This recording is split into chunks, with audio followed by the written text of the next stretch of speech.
jueves va a ser el lanzamiento de este libro que ya hace 2 semanas está en la librería en otro país, que se llama La familia, historia secreta de los Pinochet. Y están con nosotros nuestros autores, Claudia Farfán y Fernando Vega. ¿Cómo están? Bienvenido al programa. Primera cosa, se lo voy a preguntar porque probablemente debería haber ido mucho más adelante en la entrevista, pero después se me va a olvidar. ¿Cómo escriben de a dos esto? Porque tiene una prosa muy entretenida, muy fácil de leer. ¿Se dividieron capítulos o iban revisándose uno a otro? ¿Cómo lo hicieron? Lo que hicimos fue hacer un hilo conductor, ¿ya? En el cual, digamos, la historia un poco del amor del general Pinochet iba a ser ese hilo conductor. Perfecto. Y a partir de ahí dividimos de acuerdo a los capítulos que nosotros pensamos que eran relevantes. Por eso está, digamos, la historia como está, con una introducción, donde aparece ella, la última visita que hace a Chile, ¿no es cierto? Ella, te refieres a la amante ecuatoriana. Pero antes de entrar en el tema mismo, y cuando ya tenían los capítulos, se fueron ya, tú haz esto otro, ¿de acuerdo a la investigación que iba haciendo cada uno o la investigación la hicieron entre los dos? La hicimos entre los dos y también con algunas fortalezas de cada uno. Por ejemplo, yo soy el editor de economía de negocios de la revista ¿Qué pasa? Entonces yo me hice cargo, por ejemplo, del área de las cuentas, principalmente la parte más de revisar expedientes y los dos reporteábamos, íbamos revisando documentación. ¿Cuánto tiempo les demoró hacer este libro? En total nos demoramos 3 años, desde que nació la idea hasta que fue determinado. Escrito. ¿La idea original era exactamente lo que terminó o fue mutando?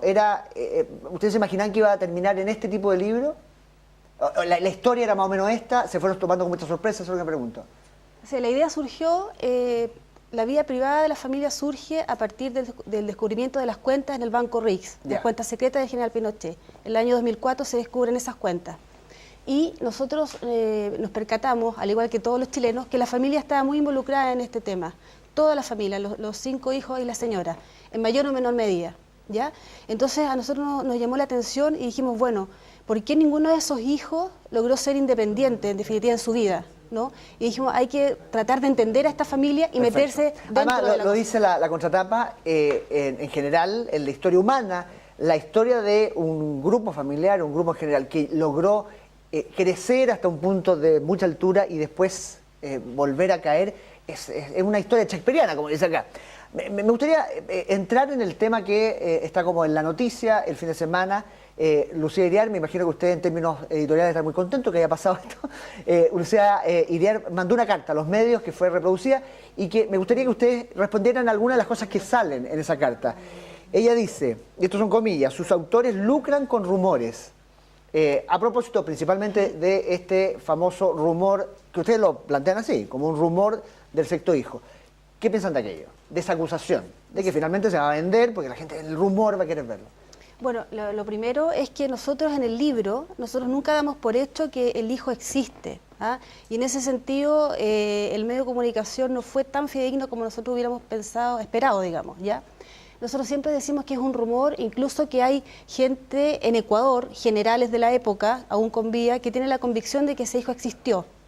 No somos tampoco los primeros periodistas que han buscado ese tema. No, somos como los cuartos más o menos, hay otros ecuatorianos que han dedicado meses, ¿no es cierto? Y pero eso parece que ocurrió, por lo que ustedes relatan acá, se hizo esa investigación y no se logró llegar a una verdad absoluta. En ningún momento ustedes pensaron, ¿y qué pasa si esto es solo un rumor? Dejémoslo fuera del libro mejor porque tal vez no cabe dentro del libro, ya que se investigó y no se llegó a ninguna parte. Sí. Yo creo que en ese caso prima más la idea contraria en el fondo, o sea, dejémoslo porque probablemente puede que así sea. Nosotros hicimos la ustedes llegaron a la convicción de que lo más probable es que sea verdad. Nosotros no lo encontramos, nosotros también estuvimos buscándolo, nosotros nos entrevistamos con gente que vivió con los Pinochet durante los años 50, cuando ellos estuvieron en el Ecuador, y las versiones son bastante disímiles, hay versiones contradictorias, versiones de todo tipo, que hablan del hijo, mencionan una mujer u otra mujer, distintas edades del mismo hijo, profesiones. Ahora, estaremos de acuerdo que el instalar una verdad en torno a rumores es siempre delicado en la vida de cualquier persona. ¿Estamos de acuerdo con eso? Sí, pero es que también las grandes historias en el periodismo empiezan a veces con un rumor, con un dato. Yeah. Entonces, si tú no concluyes que no existe, ¿por qué no ponerlo, digamos? Nosotros partimos como del lado contrario, no sé si me explico. O sea, el hijo podría existir, dado la convicción que tienen allá en Ecuador de que así es. Mira, incluso hay un libro que se escribió allá en Ecuador de un periodista del diario El Comercio, ¿no es cierto? Byron Rodríguez. Byron Rodríguez. Él incluso entrevistó a un psiquiatra, y ese psiquiatra es quien da el nombre de Juan en ese libro, o sea, no somos nosotros. Ya, digamos, o sea, hubo una etcétera. investigación. A ver, ¿qué más dice? Que en torno a los temas que tú decías de los dineros mal habidos, Lucía Aguiar dice que hasta ahora la justicia no ha condenado. Y al parecer el libro condena o da la sensación de que es así. No, mira, el libro la verdad es que no condena en lo absoluto, sino que nosotros revisamos el expediente. O sea, para esta investigación la base fue el expediente, varias entrevistas, nosotros nos entrevistamos también con los ministros que estuvieron a cargo del caso, con mucha de la gente que fue llamada a declarar, con familiares, ex colaboradores del general Pinochet, y es eso, no, la verdad es que no hay... Ya está relatado en qué está la investigación y todo. Y un alcance, o sea, la señora Lucía dice que la familia está totalmente exenta de culpa, pero uno de los hijos, Marco Antonio, sigue procesado por evasión tributaria por cuentas bancarias no declaradas en su momento. Ya, Los otros hijos no, porque están procesados como cómplices de evasión tributaria y esa figura se ha puesto en cuestión, que existe esa figura jurídica, digamos. Perfecto, o sea, son procesos que están además en curso. Sí. También critica, yo no sé si se los puede criticar a usted, pero ella critica que dentro de esta semblanza de una familia no haya un capítulo a lo que ella llama la persecución política que ha sufrido después de la muerte de Augusto Pinochet, que no se mencione. ¿Usted siente que eso no existió, no ha existido nunca, o no valía la pena incluirlo? Porque es una cosa que a una familia que le pasa podría causarle un montón de cosas y sería interesante incluirlo también, ¿o no?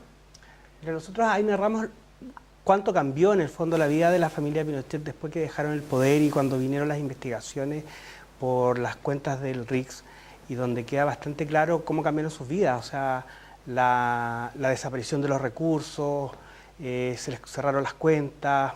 Ya, todo eso está. Todo eso está. Lo que pasa es que, a ver, claramente nosotros no podíamos adscribir una tesis de persecución política porque la verdad es que eso no lo hay, o sea, por lo menos a nuestro juicio. Perfecto. Y lo último que tengo de lo que sale en la carta de Lucía, y que a mí me parece que en términos como de crítica ética es la más potente. Dice el desprestigiar a alguien que ya no puede defenderse. ¿Cómo les llega eso? El decir algo, por ejemplo, que tiene que ver con rumores, que tiene que ver con alguien que no puede decir, no, eso no es porque ya está muerto. ¿Cómo te enfrentas a eso? Yo encuentro es que es una carta bastante inteligente de su parte, porque ella centra la atención en quizás el único antecedente que está basado en rumores, y todo el resto, como la existencia de esta mujer, el perfil de los hijos, bueno, etcétera. A mí me llama mucho la atención eso, que no haya mencionado el tema de esta mujer ecuatoriana como algo también... qué sé yo, creado por el libro. Claro, lo que pasa es que esa es una historia imposible de refutar, digamos, ¿no es cierto? Es una historia que se conoce, incluso hay una persona que da una entrevista en el libro acerca del tema, o sea, con nombre y apellido, no en off the record, entonces es una verdad, digamos, que se conoce aquí, en Ecuador, etcétera. Nosotros viajamos, perdona. Sí, en el libro uno infiere que ustedes hicieron ese viaje. Ahora, por cierto de eso, el nombre y apellido, me llamó sí la atención que hay un montón de información a la que se refiere como la fuente, un amigo, un allegado. Hay unos sectores que no tienen nombres. ¿Por qué? ¿Fue una decisión de ustedes? ¿La idea fue proteger a gente? ¿Por qué hay tanto de eso? Que hay gente que pide reserva de identidad en periodismo para poder dar su testimonio, ¿no es cierto? ¿Pero no es excesivo? Excesivo es que a veces cuando lo solicitan es necesario. Ahora, lo importante es que tal vez una de las historias más importantes del libro, como la existencia de Piedad Noé, que es la mujer ecuatoriana, esa está relatado en una entrevista. Y eso es una gran cosa. Exactamente. Porque era el único testimonio que existía de esa historia, imagínate, hace tantos años atrás. A lo que voy es, en Chile es muy difícil conseguir que alguien diga, por ejemplo, alguien que fue guardia, porque da la sensación de que muchos guardias de la familia Pinochet les dieron entrevistas y sacaron muchos datos. Es absolutamente imposible que esa gente diga, pon mi nombre nomás, yo soy Juan no sé cuánto y trabajé entre tal fecha y tal fecha con la familia Pinochet y esto es mi testimonio. Claro, Marcelo.